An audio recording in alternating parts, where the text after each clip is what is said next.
Most people are familiar with how our bodies metabolize macronutrients, so fats, proteins, carbohydrates, etc.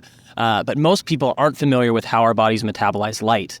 And so different wavelengths of light have different impacts at a cellular level, and how our bodies receive that type of light, those wavelengths of light, and how we digest them.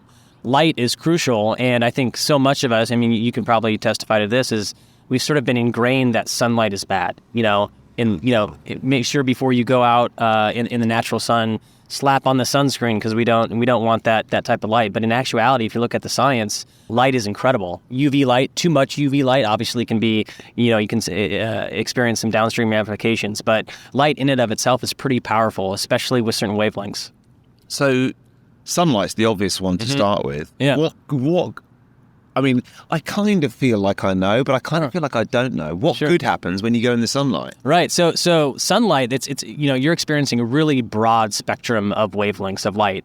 Some have different impacts. And so red and near-infrared light, those wavelengths from the broad spectrum of sunlight have a unique ability to enhance the cellular production of ATP, which is kind of the energy currency of our cells. And this podcast is all about energy, so exactly, that's good. Exactly, yeah. And so red and near-infrared light, but that's just a small percentage of the wavelengths from the broad spectrum of sunlight. And I think most people are familiar with UV light and the potential dangers of overexposure to UV light. But also UV light has a unique ability to help our bodies produce vitamin D as well. And so that's crucial for most people. I mean, you could get into some serious health problems, with vitamin D deficiency. And so those different wavelengths of light from the full spectrum of natural sunlight are pretty important for different aspects of our health. Sunlight, obviously, we'll put that in the good column. Mm-hmm. Let's look at artificial light. Mm-hmm. What is the impact of if we're going to work in an office and it's strip lighting and it's dark outside? Right. Presumably that's in the negative camp in terms of the impact on our body. Right. And there's been a lot of technology specific to, green energy and more efficient light sources, LEDs being one of those, right? I think it's pretty, at least here in the States, it's pretty hard to source incandescent light bulbs anymore, just because, you go to the local department store and almost every single choice you have is LED lighting.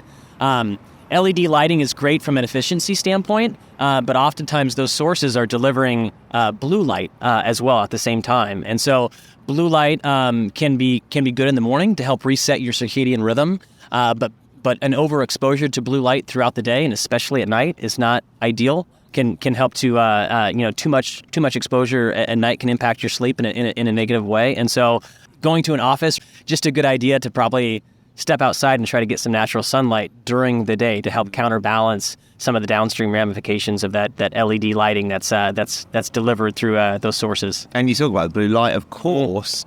That's the iPad at night in bed. Yeah, exactly. That's probably the bathroom light as well. Yep, exactly. And so most people, when they think they look at LED, it looks white. But the reality is there's multiple wavelengths being delivered from those LED sources. It's not just bright light. There's blue light coming from those sources as well. And blue light during the day and overexposure to blue light can have some downstream health ramifications, especially if you're getting too much of it. And so, at night, your body thinks it's the middle of the day. Yeah, exactly. Yeah, it'll suppress melatonin production, which you absolutely need heading into if you're trying to optimize for your sleep. And so if you've got your device without some sort of night mode, night mode or something like that, or even it's quite good that night mode, isn't it? Yeah, on the iPhone. I use it. I keep it on almost throughout the day, unless I'm trying to look at how an image is pixelated or something like that. I'll flip it off, but I keep that on almost throughout the entire day, and then heading into the evening, I think there's even more apps that you can buy, screen protectors, screen filters, Iris being one of those that even help to reduce the blue light